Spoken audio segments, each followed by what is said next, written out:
Jadi memang ini ya, jadi memang betul-betul kesehatan mental yang sifatnya nggak non fisik tadi sangat berpengaruh sama fisik asli ya. Oke, menarik ini Mbak. Kemudian selanjutnya adalah kesehatan mental itu kan sekarang sudah mulai mau diundangkan dan segera, tapi masih lama itu prosesnya di DPR. Mbak Karom sekarang kan lagi di lembaga ini ya, di lembaga profesional di psikologi di PMII, di PBPMI, Pengurus Besar. Apa gagasannya Mbak Karom sekarang untuk di lembaga ini di PBPMI? Ini kan ngomongnya soal program dong ya? Ya program nggak apa-apa. Kita kan satu organisasi juga, nggak ada salahnya kan memperkenalkan program. Oke, siap. Apa ya? Salah satu hal isu yang memang menjadi fokus bahasan kami di lembaga itu memang kesehatan mental. Kebetulan kesehatan mental gitu. Jadi kalau ditanya apa nih gagasannya gitu kan? Ya kami harap karena konteksnya adalah sedang melakukan sebuah perjuangan di gerakan, ya ke depan langkah-langkah atau program-program yang kami usung ya berkaitan dengan bagaimana sih setidaknya kader-kader PMI itu tuh sadar soal kesehatan mental. Berangkat dari situ aja dulu. Nanti breakdownnya itu ya ada pastinya diikuti juga. Oh mungkin mereka dapat layanan konsultasi ketika orang mungkin, tapi jujur ya layanan konsultasi itu cukup merogoh kantong mahasiswa ukurannya. Jadi ya adalah sekian gitu kan. Makanya bagaimana caranya fasilitas kesehatan mental terutama tadi layanan konsultasi itu bisa diakses oleh siapapun yang butuh gitu. Hanya kalangan menengah ke atas aja.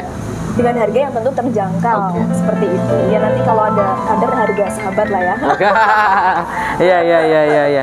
Jadi kehadiran lembaga psikologi di PMII ini sebenarnya juga ingin membantu teman-teman yang membutuhkan dengan harga yang bersahabat begitu. Karena saya paham Mbak, ternyata memang konsultasi masalah kesehatan mental itu cukup mahal. Kalau misalnya penyakit fisik yang udah kelihatan kan udah tinggal obatnya apa, kayak gini nggak bisa kelihatan, memang harus khusus orang ahli kan, kayak gitu. Jadi ya bagus lah. Kemudian di lembaga PMI itu kan sampean kan Anda kan ini ketuanya. Itu bentuk struktural organisasinya itu nanti apakah seperti ini ada setiap wilayah itu ada koordinatornya atau nanti sampai merembet ke fakultas, ke kampus-kampus misalnya, atau seperti gimana nanti? Wah, saya diinterogasi nih. Enggak dong. Teman-teman sahabat-sahabat biar paham juga. Siap. Jadi karena kan ini katakanlah tahun pertama gitu ya. Tahun pertama. Tahun pertama ya pastinya sebelumnya di PMI belum ada lembaga seperti ini. Betul. Masih baru. Ini baru ya tahun pertama lahir lah. Baru lahir otomatis kan nggak mungkin langsung bisa lari dong. Harus jalan dulu, latihan jalan gitu kan. Jadi memang di tahun pertama ini ya kami sedang mencoba membangun timnya dulu. Sambil apa nih yang bisa dikerjakan gitu kan. Program yang paling mungkin dikerjakan gitu. Ya edukasi terutama psikoedukasi. Terus nanti ya pasti ke depan ada target-target yang lebih besar lagi gitu. Kerjasama itu pasti akan ada gitu. Dan juga harapannya di setiap cabang gitu kan. Ya syukur cabang, kalau enggak minimal di kota-kota besar lah. Yang ada memang kader-kader itu mereka berproses di keilmuan psikologi dan bimbingan konseling ya ini yang akan dikelola gitu. Jadi harapannya memang akan muncul komunitas-komunitas psikologi di masing-masing cabang yang punya ya tadi misalkan berasal dari kampus yang ada jurusan psikologi. Silahkan berkegiatan, silahkan mengasah apapun yang bisa diasah di situ gitu. Jadi harapannya memang kehadiran teman-teman psikologi di masing-masing cabang ini mereka memberikan warna tersendiri lah katakanlah. Yang selama ini mungkin kita tahu ya, yo PMI ngono-ngono kuwi wae gitu ya. Politik, apalagi janganlah kayak gitu. Kita punya sesuatu yang bisa diolah di sana gitu. Betul. Setuju saya. Berangkat dari situ sih sebenarnya spirit untuk ayo kita warnai gerakan ini seperti itu. Terakhir nih, Mbak. Jenengan kan ini juga membuka konsultan kesehatan mental toh. Ada nggak sih cerita yang unik atau yang menarik untuk di-share sama teman-teman? Misalnya ya tapi nggak perlu disebut namanya karena privasi. Maksudnya yang menarik loh, yang punya kasus kesehatan mental yang lucu atau menarik gimana, ada nggak sih? Yang unik gitu. Orang yang gimana? Apakah diputus pacarnya nggak bisa move on misalnya? Kalau soal kasus ya, ini unik tapi penting juga sebenarnya. Aku ambil ini aja kasusnya ya. Jadi ada klien, dia masih sangat muda. Masih muda ya? Masih muda. Kuliah apa masih sekolah? SMA. SMA, oke. SMA, tapi dia mungkin sadar wah ada sesuatu yang nggak beres nih gitu, sehingga harus butuh diobrolkan ke, ya bukan sekedar teman kayak gitu kan. Dia tuh tiba-tiba ngeluh gini, Mbak, saya itu mengalami gangguan kecemasan. Wih, kaget kan saya. Anak SMA tiba-tiba ngomong saya punya gangguan kecemasan. Aku aja kayaknya butuh belajar lama gitu untuk tahu soal itu kan. Oke. Kamu mengalami itu, kenapa kok kamu bisa sampai bilang kayak gitu? Karena bla bla bla bla bla.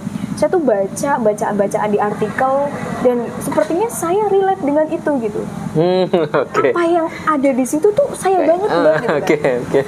Wah ini masih kudengarkan. Nah ini kasus dia itu salah satu, bukan korban juga sih, maksudnya dia itu salah satu pelaku self diagnosis. Jadi mendiagnosis diri sendiri tanpa basic ilmu yang menarik. Nah ini kan kadang aku nggak ngerti ya, tapi saya juga banyak menemui yang seperti ini gitu. Dengan gampangnya dia hanya sekedar baca bla bla bla, oh aku kayak gini, berarti aku kayak gini, bahaya. Itu aku alami sendiri sih. Ini dia, ternyata pelakunya ada di sini. Ya lanjut. Jadi ya ini yang harus hati-hati gitu, maksudnya tidak segampang itu guys untuk mendiagnosis.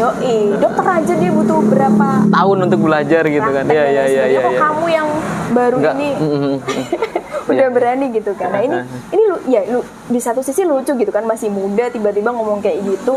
Oh ternyata akar masalahnya bukan dia mengalami gangguan kecemasan, cuma karena posisinya dia berada di sebuah circle pertemanan yang intinya dia merasa dia harus mengikuti terus alur mereka.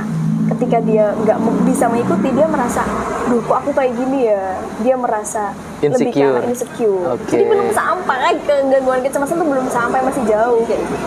Nah ini kan maksudnya bisa menjadi potret tadi, bisa menjadi refleksi bagi kita bersama kan.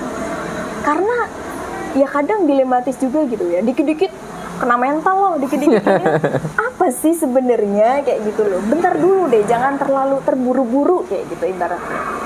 Menarik sih. Menarik. Iya. Tadi saya habis dari dokter sebenarnya. Kata dokter itu, Mas, saya ini 6 tahun belajar kedokteran. Jadi di dokter pun yang belajar 6 tahun ini ada misalnya tanda-tanda kamu kena penyakit ini, tandanya gini. Kita juga tidak kemudian gampang mendiagnosis itu. Karena misalnya memang ada pasien yang punya tanda-tanda ini, tidak kemudian itu penyakitnya ini. Begitu pula yang punya penyakit ini tidak kemudian kayak gini aja. Jadi memang harus butuh ilmu juga. Jadi Masnya kalau bukan jurusan kesehatan nggak perlu diagnosis dan nggak perlu baca-baca soal tanda-tanda katanya. Ya, begitu. Ya ini ya begitulah. Ya. Ya udah, Mbak, terima kasih banyak sudah membagi waktu dan juga sukseslah nanti di PBPMI. Amin. Karena tentu ini sangat ditunggu programnya sampean sama teman-teman, khususnya sama sahabat-sahabat. Karena mungkin kan anak PMI juga mungkin ada lah yang punya masalah kesehatan mental yang perlu ruang untuk ngobrol kan. Jadi kehadiran lembaga baru ini tentu sangat baik dan ditunggu oleh sahabat-sahabat program kerjanya. Terima kasih Mbak Karom. Siap. Selamat sore teman-teman dan jangan lupa subscribe channel saya Tretan Zen.